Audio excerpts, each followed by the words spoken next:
Hello friends, welcome to this channel. आज दोस्तों हम इस वीडियो में बात करने जा रहे हैं कि किस तरीके से कैंडल स्टिक्स काम करती हैं, किस तरीके से कैंडल स्टिक्स रीढ़ की हड्डी मानी जाती हैं टेक्निकल एनालिसिस की।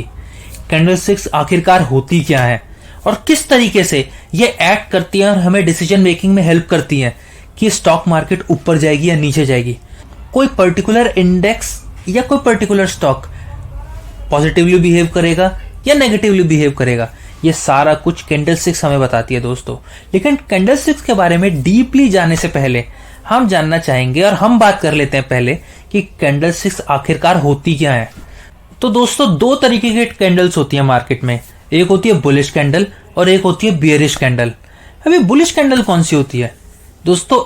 ऐसी कैंडल जहां पर स्टॉक प्राइस नीचे की तरफ खुलता है, जैसे कि हम देख सकते हैं हमारी स्क्रीन पर कि स्टॉक प्राइस यहां पर नीचे खुला बुलिश कैंडल में और यहां से पूरे दिन ट्रेवल किया, कभी ऊपर गया कभी नीचे गया, लेकिन उसके बाद स्टॉक प्राइस बंद हुआ दोस्तों ओपन प्राइस से ऊपर। तो दोस्तों इस कैंडल को कहते हैं बुलिश कैंडल, जहां पर ओपन प्राइस नीचे की तरफ होता है और क्लोजिंग प्राइस ऊपर की तरफ होता है। ये जो दोनों कैंडल के आप ऊपर की तरफ यहां पर एक देख रहे हैं लाइन, और यहां पर जो नीचे की तरफ दोस्तों आप लाइन देख रहे हैं, इस लाइन को कहते हैं विक या फिर इसे शेडो के नाम से ही बुलाया जाता है। तो दोस्तों हर एक कैंडल स्टिक में एक शेडो होती है ऊपर की और नीचे की तरफ, उसके अलावा एक ओपन प्राइस होता है और एक क्लोज प्राइस होता है। जो दोस्तों ये पूरे ग्रीन कलर का जितना हम पोर्शन देख पा रहे हैं, जैसे कि हम यहां से लेकर के जो हम इस यहां तक देख पा रहे हैं इस कैंडल स्टिक के अंदर, इसे हम कहते हैं बॉडी ऑफ द कैंडल। तो दोस्तों जितनी बड़ी बॉडी होती है कैंडल की, उतना ही अच्छा माना जाता है एक कैंडल स्टिक के लिए, जिसके बारे में थोड़ी देर में मैं आपको और विस्तार से बताऊंगा दोस्तों। तो हमेशा जो एक कैंडल होती है दोस्तों, उस कैंडल का जो लोअर मोस्ट पॉइंट होता है, जैसे कि इस वाली स्क्रीन में ये इसका लोअर मोस्ट पॉइंट है दोस्तों, तो इस पॉइंट को कहते हैं हम लो ऑफ द रेंज। ठीक है, ये लोएस्ट पॉइंट है पूरी कैंडल का। और दोस्तों जो कैंडल का हाईएस्ट पॉइंट होता है उसे कहते हैं हाई ऑफ द रेंज दोस्तों। लेकिन मोस्ट ऑफ द टाइम्स हम जानते हैं कि एक दिन का प्राइस ऊपर नीचे होता रहता है, ना मोस्टली दोस्तों बिल्कुल हाई पे बंद होता है, ना हमेशा ऑलमोस्ट लो पे बंद होता है। तो हमेशा एक बॉडी होती है कैंडल की और एक हाई और एक लो एक कैंडल बनाती है, जो कि कैंडल स्टिक को देखने से पता लग जाता है कि उस दिन का हाई क्या रहा होगा, उस दिन का लो क्या रहा होगा, उस दिन का ओपनिंग प्राइस क्या है और उस दिन का क्लोजिंग प्राइस क्या है। सिमिलरली दोस्तों बेरिश कैंडल में भी ऐसा होता है, लेकिन बिल्कुल रिवर्स होता है दोस्तों बॉडी के मामले में। कि जैसे कि हम बेरिश कैंडल में जानते हैं कि मार्केट ऊपर की तरफ खुलती है, उसका ओपनिंग प्राइस ऊपर की तरफ होता है, लेकिन स्टॉक जब नीचे की तरफ आता है और नीचे की तरफ बंद होता है, तो दोस्तों उसे कहते हैं बियरिश कैंडल। जैसे कि हम स्क्रीन पर देख सकते हैं कि ये हमारा ओपनिंग प्राइस है, इस वाली कैंडल में ओपन ऊपर की तरफ हुआ था, लेकिन क्लोज यहाँ पर नीचे की तरफ हुआ। इस दिन में हाई जो हम यहाँ पर देख सकते हैं कि ये वाला हाई पॉइंट था और उसके बाद ये नीचे की तरफ ये लो वाला पॉइंट था। तो लो और हाई हम स्क्रीन पर देख सकते हैं दोस्तों। और इसी तरीके से ये बॉडी ऑफ द कैंडल कही जाती है, जो जितना भी जहां पर ओपनिंग और क्लोजिंग प्राइस होता है उसके बीच में जितना ही प्राइस मूवमेंट होती है दोस्तों, ये जो रेंज होती है उसे कहते हैं दोस्तों हम बॉडी। तो दोस्तों इतना पोर्शन जो हम इस स्क्रीन पर देख पा रहे हैं, तो इसे कहेंगे हम बॉडी ऑफ द कैंडल। ठीक है, अब दोस्तों हमें कैंडल स्टिक बताती क्या है? तो दोस्तों मार्केट में हमेशा कुछ बुल्स होते हैं और कुछ बियर्स होते हैं, यानी कुछ लोग मार्केट में तेजी देख रहे होते हैं या तेजी कर रहे होते हैं और कुछ लोग मार्केट में मंदी कर रहे होते हैं या फिर वो बियरिश होते हैं। तो दोस्तों जब उनके बीच में लड़ाई हो रही होती है, तो इस लड़ाई में कोई ना कोई जीत रहा होगा और कोई ना कोई हार रहा होगा, या फिर किसी का पलड़ा भारी होगा और किसी का पलड़ा कम होगा। तो ऐसे में क्या होगा?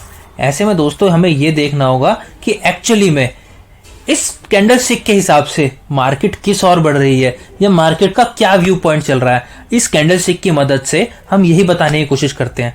अब कैंडल स्टिक हम अलग अलग टाइम फ्रेम पे भी बनाते हैं, जिसके बारे में थोड़ी देर में मैं आपको और डीपली एक्सप्लेन करूंगा। मार्केट में दोस्तों हमें यह चेक करना है कैंडल स्टिक को देख करके कि कंट्रोल आखिरकार किसका है, इस वक्त मार्केट को कंट्रोल कौन कर रहा है। तो दोस्तों जो कंट्रोल कर रहा होगा, उम्मीद है कि वो ही सही साबित होगा दिन के एंड में भी, और मार्केट उसी की तरीके से बिहेव करेगी पूरे दिन के अंदर अंदर। लेकिन ऐसा जरूरी नहीं है कि पूरे दिन में ऐसा रहेगा ही रहेगा। मार्केट में ऊपर नीचे उतार चढ़ाव चलते रहते हैं, कभी बुल्स का पलड़ा भारी हो जाता है, कभी बियर्स का पलड़ा भारी हो जाता है। तो ये सब पूरे दिन के एंड में चलता चला जाएगा और हमें चेक करना है कि किस तरफ ज्यादा मोमेंटम है, और उसी हिसाब से हम आइडिया लगाएंगे कि कौन इस दिन में जीतेगा। क्योंकि ऐसा हमेशा नहीं होगा दोस्तों कि दिन के स्टार्टिंग में जो कुछ दिख रहा है या दिन के बीच में कुछ जो दिख रहा है एंड भी उसी तरीके से होगा, क्योंकि दोस्तों दोनों पार्टियां यही चाहेंगी हम जीतें, लेकिन दोस्तों ऐसा सब तो जीत नहीं सकते। तो उसी के बेसिस पे ये लड़ाई चलती रहेगी और दिन के एंड में जो मोमेंटम बताएगा, मोमेंटम से हमें एक हिंट मिल जाएगा कि आखिरकार दिन के एंड में कौन जीतेगा। तो हम इस मोमेंटम को ट्रैक करने की कोशिश करेंगे। अब ये मोमेंटम हम कैसे ट्रैक करेंगे, तो इसका जायजा लेने के लिए दोस्तों हम सीधा चलते हैं निफ्टी के चार्ट पर। अब इस चार्ट को ढंग से समझने के लिए दोस्तों हम चले जाते हैं थोड़े दिन पीछे और इस बॉटम वाली कैंडल से देखने की कोशिश करते हैं कि एक्चुअली मार्केट में हुआ क्या। अब दोस्तों जब हम यहाँ मार्केट में देख पा रहे हैं कि मार्केट यहाँ पर एक बहुत स्ट्रॉन्ग मोमेंटम मार्केट ने फॉलो किया, मार्केट ऊपर की तरफ बढ़ रही थी। अगर आप नीचे की तरफ वॉल्यूम बार देखें दोस्तों तो आप पाएंगे कि एवरेज तरीके से सही वॉल्यूम हो रहे थे और सही वॉल्यूम के साथ मार्केट ऊपर जा रही थी। यहाँ पर ऐसी ऐसी कैंडल बन रही थी, इस कैंडल को डोजी कहते हैं, जिसके बारे में आपको नेक्स्ट क्लास में बताऊंगा कि किस तरीके से काम करती है। अब मार्केट में कुछ ऊपर कैंडल बन रही थी, कुछ नीचे कैंडल बन रही थी, लेकिन यहाँ पर जो इनिशियल लेवल पर बन रही थी वो विदाउट वॉल्यूम बन रही थी। और वॉल्यूम का दोस्तों यहाँ पर बहुत महत्व है, लेकिन यहाँ पर अभी हम सिर्फ बेसिक्स के बारे में जानने आए हैं। उसके बाद हम धीरे धीरे अगली कुछ क्लासेस में हम कवर करेंगे कि कैसे वॉल्यूम का इस्तेमाल होता है और कैसे कैंडलस्टिक वॉल्यूम से रिलेट करके भी देखी जाती है। तो दोस्तों हम यहाँ पर देख पा रहे हैं कि किस तरीके से मार्केट ऊपर की तरफ जा रही थी, एक बहुत स्ट्रांग मोमेंटम में थी।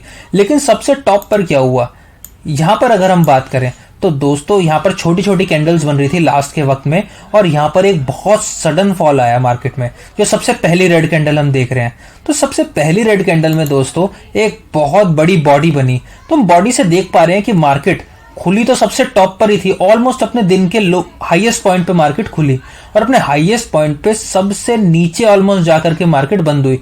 तो दिन का हाई और ऑलमोस्ट जो ओपनिंग पॉइंट है दोस्तों वो सिमिलर है, लेकिन जो दिन का लो है दोस्तों वो भी ऑलमोस्ट सिमिलर है दिन के क्लोजिंग पॉइंट पे।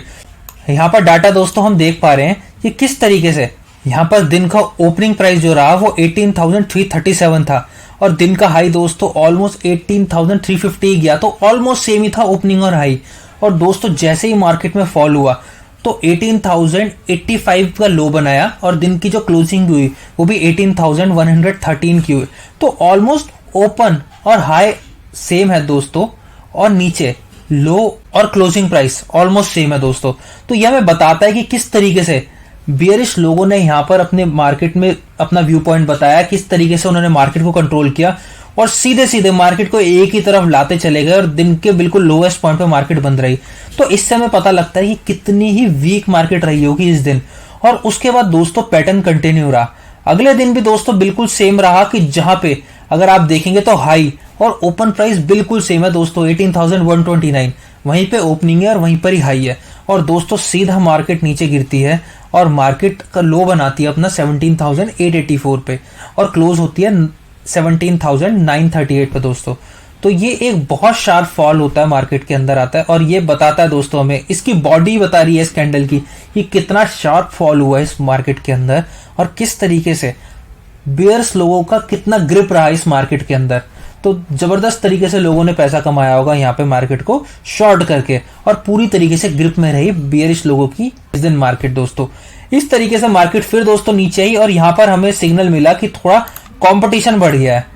इस वाली कैंडल पे हमें बताया कि मार्केट ने ऊपर भी जाने की कोशिश करी, वहां पर हायर प्राइस को जो भी बियर लोग थे उन्होंने रिजेक्ट करवा दिया, मार्केट को जबरदस्त तरीके से ऊपर नहीं जाने दिया। लेकिन दोस्तों नीचे क्या हुआ, स्टॉक नीचे भी गया उसी दिन, या ये निफ्टी नीचे भी गई उस दिन, लेकिन घूम फिर करके वहीं आ गई। और दोस्तों ओपनिंग थी 17,613 और क्लोजिंग थी 17,617।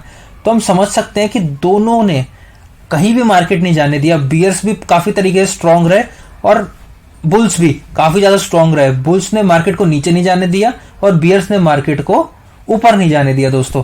लेकिन उससे अगले दिन क्या होता है दोस्तों, बहुत जबरदस्त वॉल्यूम के साथ ये मार्केट नीचे आती है, जहां पर ओपनिंग होती है ऑलमोस्ट वहीं से ही मार्केट नीचे आती है और एक बहुत जबरदस्त हेवीली नेगेटिव एक कैंडल बनाती है। तो हम यहाँ पर देख पा रहे हैं कि किस तरीके से दोस्तों कितना जबरदस्त डाउन ट्रेंड यहाँ पर रहा होगा इस कैंडल में, या कितनी जबरदस्त मंदी रही होगी इस दिन में कि ऑलमोस्ट जहां से मार्केट खुली है वहीं से एकदम नीचे बहुत शार्पली नीचे आई है और बहुत ही कम रिकवर कर पाई है। अगर हम देखें इस मार्केट की बॉडी को देखें, हमें ये विक कंपेयर करनी है दोस्तों इसकी बॉडी से। हम यहाँ पर देख पा रहे हैं कि बॉडी कितनी ज़्यादा लंबी है, लेकिन विक उस बॉडी के कंपैरेटिवली बहुत ही ज़्यादा छोटी है। तो हम देख सकते हैं कि दिन में मंदड़ियों ने ज़बरदस्त तरीके से मार्केट को नीचे शॉर्ट करते रहे होंगे और मार्केट को ऊपर नहीं जाने दिया। लेकिन दोस्तों इस सेकंड लास्ट कैंडल पे क्या हुआ, इस सेकंड लास्ट कैंडल पे अगर आप देखें, मार्केट को ओपनिंग प्राइस रहा यहाँ पर जो कि था 17,001 और उसके बाद दोस्तों मार्केट एकदम से नीचे आई और लो बनाया 16,836 का और मार्केट उसके बाद ऊपर चली गई और अपने हाई के आसपास मार्केट बंद हुई। उसके बाद उससे अगले दिन भी मार्केट ने नीचे आया और मार्केट उसके बाद नीचे से रिकवर करते हुए ऑलमोस्ट ऊपर की तरफ ही बंद हुई। तो ये दो कैंडल हमें दिखाने की कोशिश कर रही है कि शायद नीचे की तरफ, अगर हम 16,800 के आसपास के बारे में बात करें तो शायद 16,800 के आसपास मार्केट बहुत जबरदस्त सपोर्ट देख रही है। इसकी वजह से मार्केट यहां से नीचे नहीं आ पा रही है। यहां पर दोनों दिन अच्छी खासी बाइंग आई और मार्केट ने 16,800 का लेवल नहीं तोड़ा। तो हमें ये पता लग पा रहा है दोस्तों, इसी तरीके से आपने मेरे एनालिसिस से, जो मैंने आपको एक बेसिक तरीके से एनालिसिस करके बताने की कोशिश करी, आपको समझ में आया होगा कि किस तरीके से हमें मार्केट में देखना है कि ओपनिंग और क्लोजिंग प्राइस क्या रहे हैं, कितनी ज़बरदस्त उसकी शेडो बनी है, कितनी ज़बरदस्त उसके अंदर बॉडी बन रही है। तो ये सारी चीज़ें दोस्तों हमें एक दूसरे के साथ कंपेयर करके देखनी है, कोरिलेट करके देखनी है और उसके बाद एक सही डायरेक्शन मार्केट की पता लगेगी। और ये मोमेंटम हमें पता लग रहा है। अगर जहां तक हमने मोमेंटम की बात करी थी दोस्तों, तो हमने यहाँ पर देख करके ही हमें पता लग गया कि मोमेंटम कितना तेजी से नीचे की तरफ आ रहा है। दिन के शुरुआत में ही पता लग जाता है कि मोमेंटम किस तरफ जा रहा है। हमें ये देख पा रहे हैं कि किस तरीके से स्ट्रांगली नीचे की तरफ मार्केट यहाँ पर आ रही है। हम ये सारा दोस्तों जो चार्ट पैटर्न है, हम ये अलग अलग टाइम फ्रेम पे भी कर सकते हैं। जैसे वन डे दोस्तों सबसे बढ़िया चार्ट रहता है अगर हम स्विंग ट्रेडिंग के बारे में बात करें या लॉन्ग टर्म इन्वेस्टिंग के बारे में बात करें। लेकिन कुछ लोग दोस्तों ऐसे हैं जो कि इंट्राडे करते हैं। अब इंट्राडे कैसे करेंगे? तो दोस्तों इंट्राडे में क्या होता है, बहुत जल्दी जल्दी हमें रिजल्ट्स चाहिए होते हैं। तो दोस्तों 5 मिनट का हम कैंडल इस्तेमाल कर सकते हैं। हमने ये चार्ट कन्वर्ट कर लेते हैं दोस्तों 5 मिनट के कैंडल स्टिक चार्ट पे। तो हम यहाँ पर देख सकते हैं कि चार्ट एकदम देखने का तरीका बिल्कुल बदल गया। कैंडल स्टिक बिल्कुल उसी तरीके से बिहेव कर रही हैं, लेकिन दोस्तों चार्ट एकदम बदल गया क्योंकि ये 5 मिनट की कैंडल बता रहा है। जैसे कि पिछले वाले चार्ट में हर एक कैंडल एक दिन को डिनोट कर रही थी, ऐसे ही 5 मिनट के कैंडल स्टिक में एक कैंडल 5 मिनट को डिनोट कर रही है और ये 5 मिनट का वॉल्यूम है दोस्तों। तो इसको आप इंटर रिलेट करके समझ सकते हैं दोस्तों। ऐसे इसमें आर्ली चार्ट भी होता है, इस तरीके से आप कंपेयर करके देख सकते हैं। और हमें ये भी पता लगता है यहाँ पे कि 5 मिनट में मार्केट का क्या व्यू पॉइंट है, 1 आवर में मार्केट का क्या व्यू पॉइंट है। अगर हम डेली के बारे में बात करें तो डेली चार्ट में क्या व्यू पॉइंट है। जैसे अभी हमें देख करके लग रहा है दोस्तों कि 16,800 एक बहुत जबरदस्त सपोर्ट की तरह एक्ट करेगी, तो शायद मार्केट का थोड़ा मुश्किल है 16,800 से नीचे जाना। लेकिन दोस्तों ये अपने आप में इनफ नहीं है। उसके बाद ऐसा भी हो सकता है कि क्योंकि मार्केट बहुत ज्यादा वॉलेटाइल है दोस्तों और मार्केट इज सुप्रीम, तो वो 16,800 भी तोड़ सकती है दोस्तों। लेकिन उसके बाद हमें रिलेट करके देखना होगा कि इस तरीके से वॉल्यूम रहते हैं जब ये 16,800 के आसपास रहती है, कितनी स्ट्रांगली सेलिंग हो रही है, क्योंकि दोस्तों अगर सेलिंग होगी तभी 16,800 से नीचे आ सकता है। तो उस वक्त क्या वॉल्यूम रहेगा, कितने वॉल्यूम से सेलिंग हो रही है, किस क्वांटम में सेलिंग हो रही है, कौन सेलिंग कर रहा है, इस तरीके के कुछ सवाल हमें यहाँ पर चाहिए होंगे दोस्तों, जो हम धीरे धीरे सीखेंगे कि कैसे उन सवालों का जवाब हमें मिलता है और किस तरीके से हम उन चीज़ों को ढूंढ करके उस डाटा को फाइंड करके दोस्तों हम इसका इस्तेमाल कर सकते हैं और किस तरीके से कैंडलस्टिक हमें एक सही व्यू पॉइंट देते हैं। दोस्तों मैंने आज इस वीडियो में आपको एक व्यू पॉइंट देने की कोशिश करी कि एक्चुअली कैंडलस्टिक होती क्या है और किस तरीके से वो एक्ट करती है, किस तरीके से हमें उसके अंदर मोमेंटम चेक करना है और किस तरीके से हम इसका फायदा उठा सकते हैं अपने डेली एनालिसिस में। और यही दोस्तों बिल्कुल रीढ़ की हड्डी मानी जाती है टेक्निकल एनालिसिस की। अब नेक्स्ट वीडियो में हम जानने की कोशिश करेंगे कि किस तरीके के चार्ट पैटर्न होते हैं, किस तरीके की कैंडल होती हैं जो एकदम से बुलिश या बियरिश हो जाती है, कब ट्रेंड रिवर्स होता है, ऐसे कौन से चीजें होती है जिससे हमें पता लगे कि अब जो बुलिश ट्रेंड है वो बियरिश में कन्वर्ट होने जा रहा है या एक बियरिश ट्रेंड है वो बुलिश में कन्वर्ट होने जा रहा है। तो ये सारी चीजें दोस्तों हमें पता लगती हैं और पता लग सकती हैं इस कैंडल स्टिक के माध्यम से दोस्तों। तो अब हम जल्दी ही एक ऐसी वीडियो बात करेंगे कि कौन से पैटर्न्स होते हैं और किस तरीके से हम रिवर्सल फाइंड कर सकते हैं कैंडल स्टिक में। अगर दोस्तों आपको ये वीडियो अच्छा लगा है तो इस वीडियो को जरूर लाइक कीजिए और आगे भी ऐसे महत्वपूर्ण जानकारी पाते रहने के लिए इस चैनल को सब्सक्राइब करें दोस्तों और बेल आइकन को क्लिक करें। ये वीडियो में मेरा एक पर्सनल ओपिनियन है, ये वीडियो में मैंने सिर्फ इन्फॉर्मेशन पर्पस के लिए बनाया है, इसे कोई स्टॉक रिकमेंडेशन या टिप ना समझा जाए। आप कोई भी इन्वेस्टमेंट करने से पहले अपने इन्वेस्टमेंट एडवाइजर या फाइनेंशियल प्लानर की एडवाइस जरूर लें और खुद की रिसर्च भी जरूर करें। आपका वीडियो देखने के लिए बहुत बहुत धन्यवाद।